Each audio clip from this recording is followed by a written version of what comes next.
So this is something I've been thinking about over the past couple days, past couple weeks. And it's one of the Design30 principles. It's actually Design30 principle number 26. And that is how you respond when things go wrong will define your career. And I know this can come off as a bit negative. Sometimes it can come off as just focusing on the negative things in our lives, thinking that only bad things will happen to us, and that's what is going to determine the outcome of our lives, which is not at all the way I am trying to frame this. It's not at all what I'm saying with this principle. And it's a design principle in this context. You could probably apply it in a lot of ways to your life as well. But it's more from the perspective of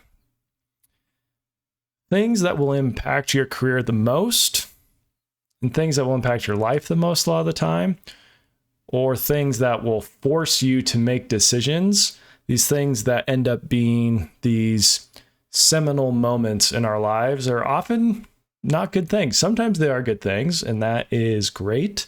That's awesome. We all want more good things to happen and for our plans to work out and for our lives, our projects, our ideas to go the way that we want them to, right?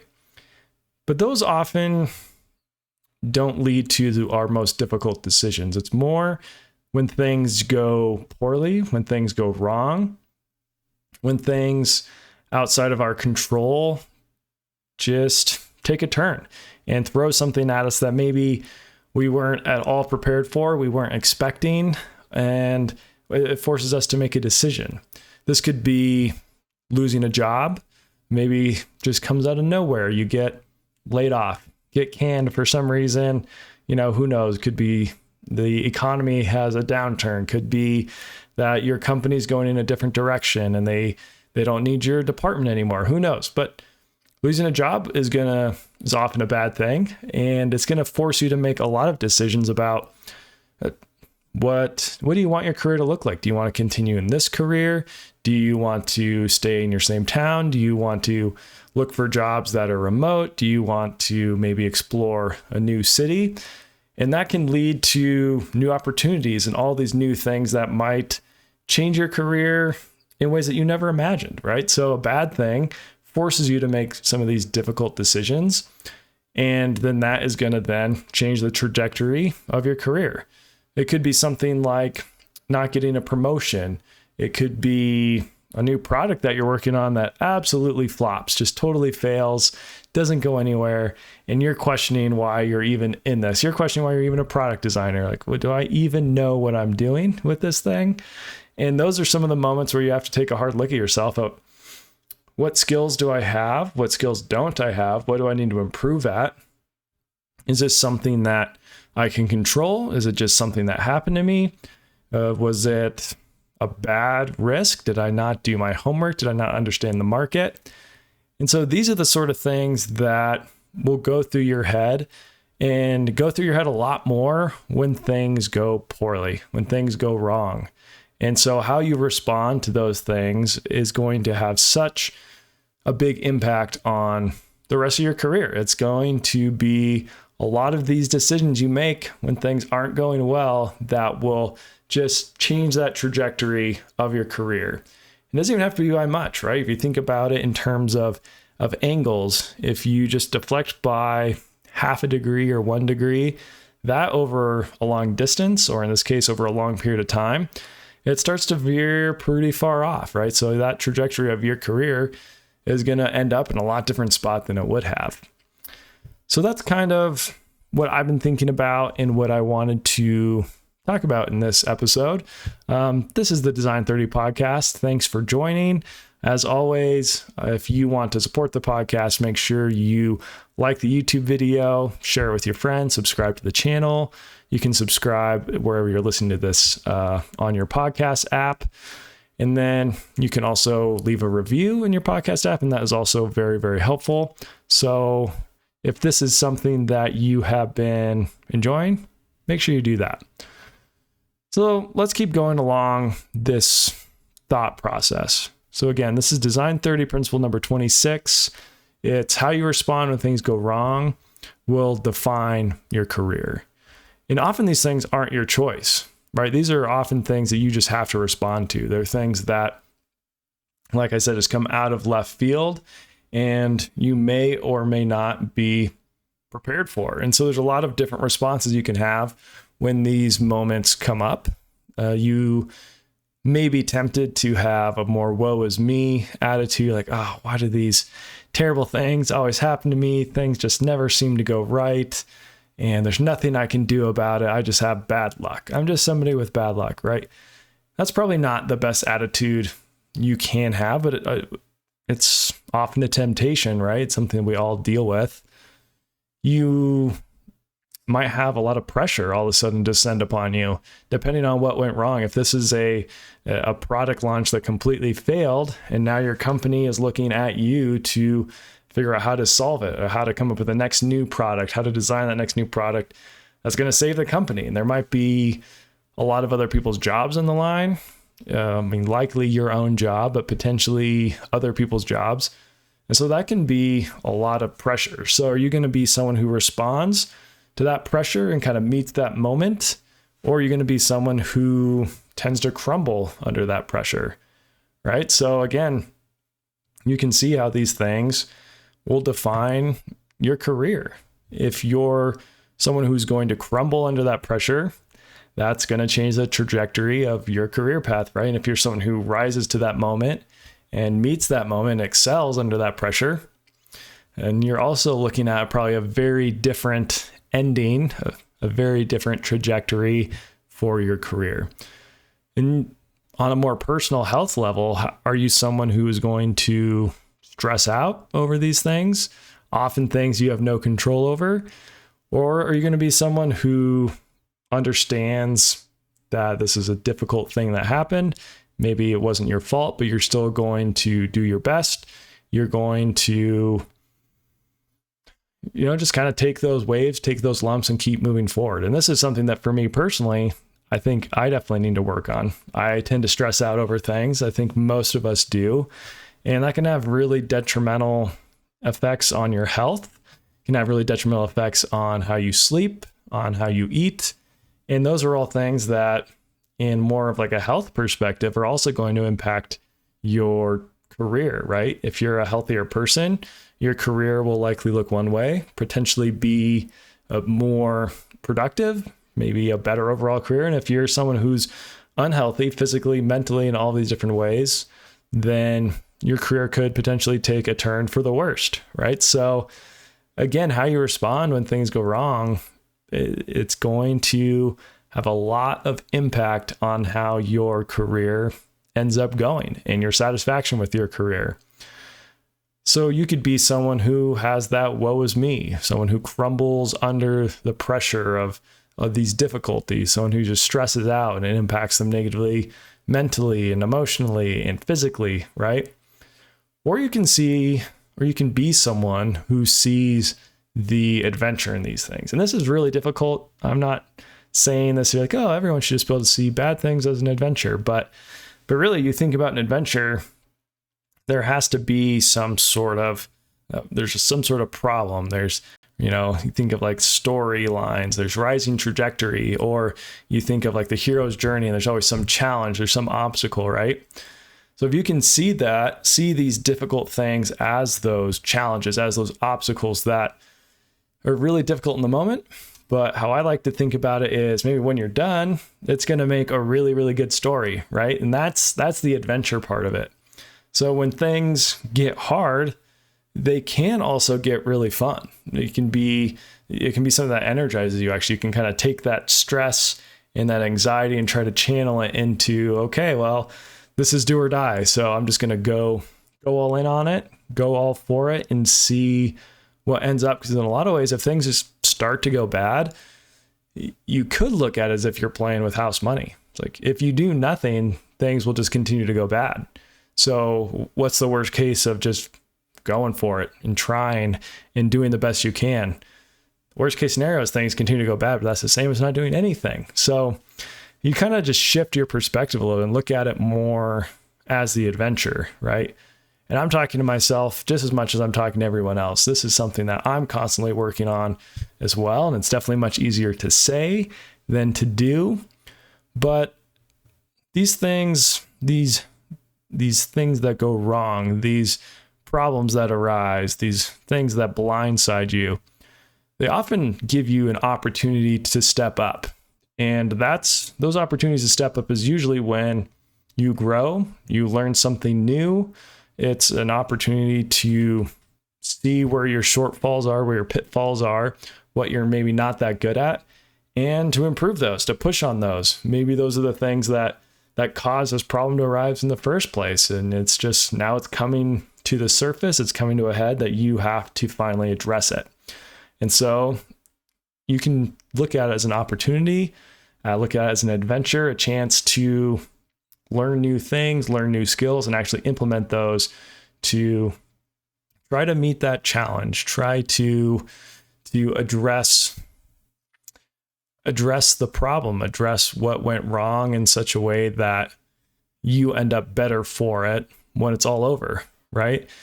If you choose to crumble, to not rise to the occasion, to stress out over it, at the end of it, you're not going to be in a better spot, right? You're probably going to be in a worse spot. You're going to be a stressed out, kind of self-centered, just woe is me sort of person. None of us want to be that person. So much of it is about just this mindset shift. And a good example of this, actually, I experienced this past weekend where I ran my first ever Spartan race. I don't know who else has ran one of those races, and it was pretty difficult. I did the Beast, which was supposed to be 21 kilometers, which is like 13.1 miles, something like that. Ended up being closer to 15 miles. They had to change the course a little bit. And instead of, I think, 30 obstacles, they upped it to 42 obstacles. So right there, just kind of taking this analogy, there's some things that I didn't see coming, wasn't prepared for. Some literally new obstacles in my path and a longer distance to run. And I should also say, I've never ran more than 7.5 miles at once in my entire life. And this ended up being almost 15. And in training, which I did not do a great job of training, just being honest, I think the most I ran was 5 miles. And I ran quite a few times, but just not long distances. So I did not prepare myself as well as I should have for this. And there's definitely a lesson there for our careers, for our jobs, right? That preparation that you put in, that the work ethic you have so that you're prepared to meet these challenges is definitely going to make it easier. But for the Spartan race, I did not do that as well as I should have. And I started off the race, feeling pretty good. It was muddy. There was, obstacles coming up. The first obstacles were pretty easy. Running probably about 7-8 miles in.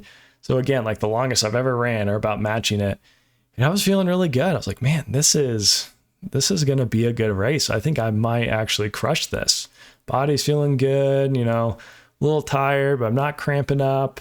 There's water stations, so I'm feeling good that way. And then, you start hitting some of the more difficult obstacles. Maybe, at least in the Spartan race, you can fail an obstacle and you have to do like a penalty loop. So we have a couple of those. Like, okay, still feeling decent. And you start running through some even deeper mud, and the mud seems to be getting a little heavier on your shoes. Like, oh man, like this is, okay, things are getting hard, but it's bearable still. And then all of a sudden, one of my calves starts to cramp up, right?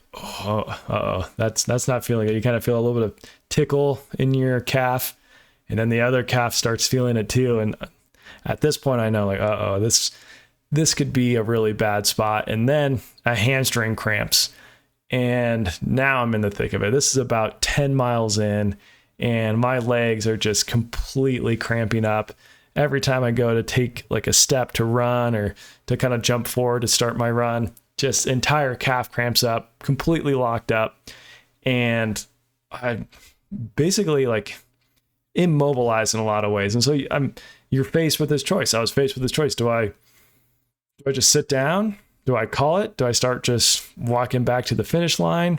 How do you respond in these moments. And of course, you start thinking back of all the things I should have done differently, or I should have hydrated better, I should have ate better, I should have gotten more sleep leading up to this race, I should have actually trained better.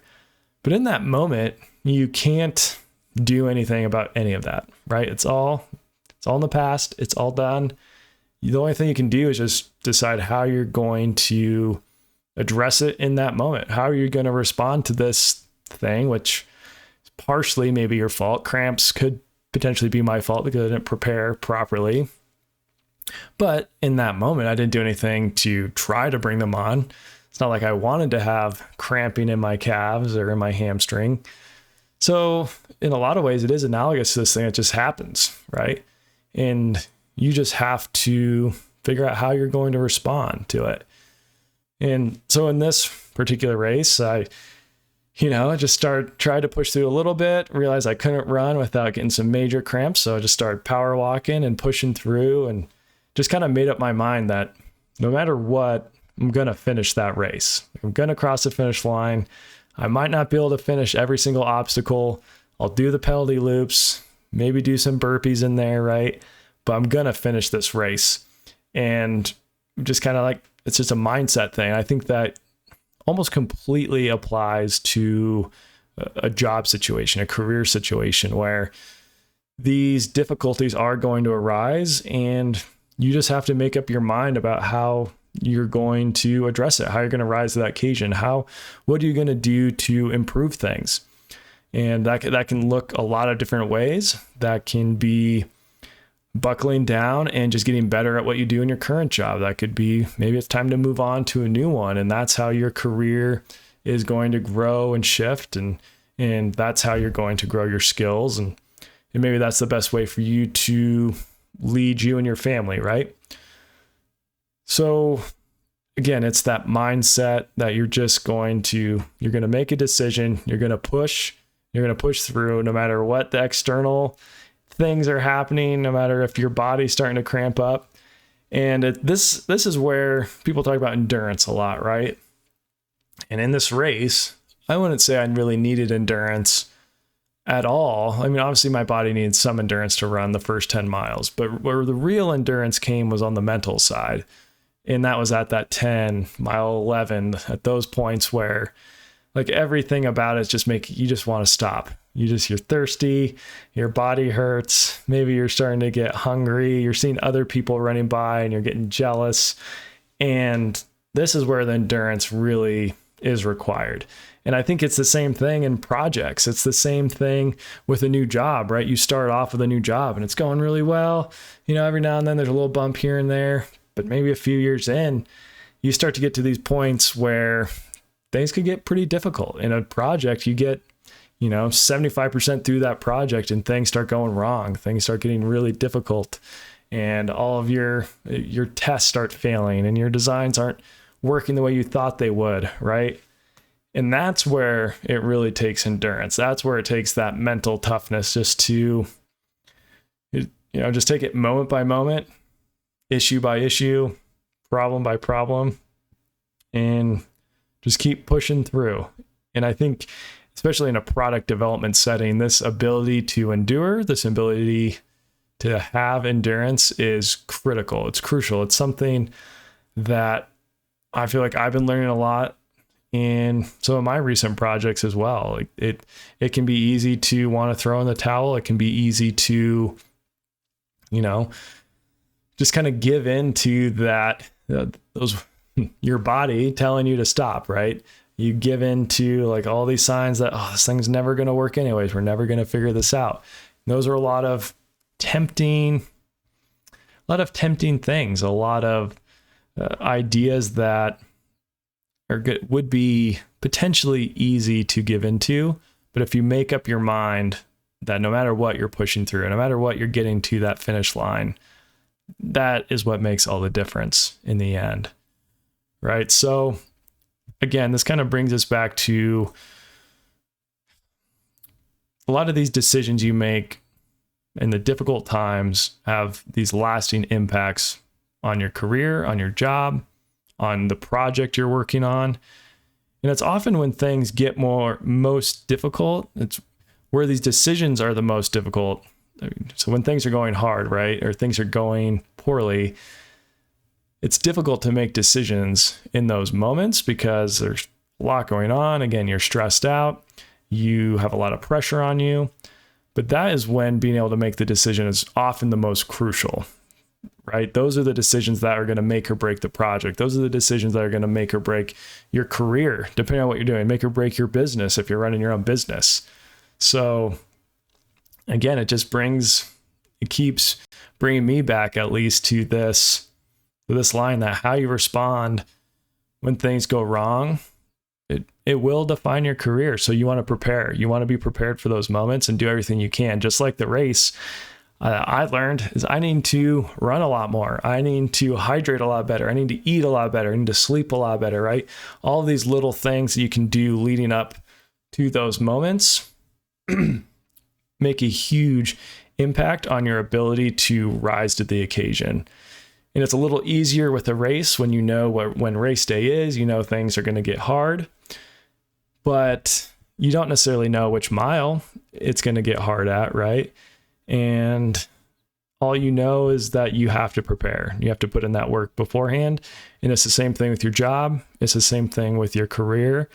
You just got to be putting in the work beforehand and doing all the right things so that when those moments do come up, you have the ability, the skills, the endurance to meet that moment.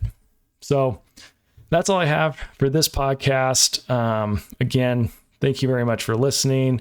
I've got all sorts of tutorials for Fusion 360. If you're looking to watch some of those, they're up on YouTube. I am working on putting out podcasts more frequently again. I'm enjoying that. This episode was really enjoyable and just something that I've been thinking about a lot, and it's fun to talk about that and share it with people. So if there's anything that you, the listeners, would like to hear or learn about, please reach out. You can reach out on social media, reach out via email. I think I've got my contact info posted all over the place, but with email, it's just learndesign30 @gmail.com. That's a great way to send me some questions. Or you can comment in this YouTube video if you are watching the video version of the podcast, which is my second one, I think, second video podcast. So, which also brings a whole new dimension, right? There's no stopping and editing and cutting between stuff. You just kind of have to roll with it, right? Things start going downhill a bit. You got to bring it back in real time. So it's been a fun adventure for sure. Trying to figure out new ways to spread these design ideas, these design principles, which have applications obviously in design and engineering, but also in a lot of ways just to these different areas of our lives. So, all right, that is it. I'm going to sign off. As always, remember, design more, despair less. Thanks for watching.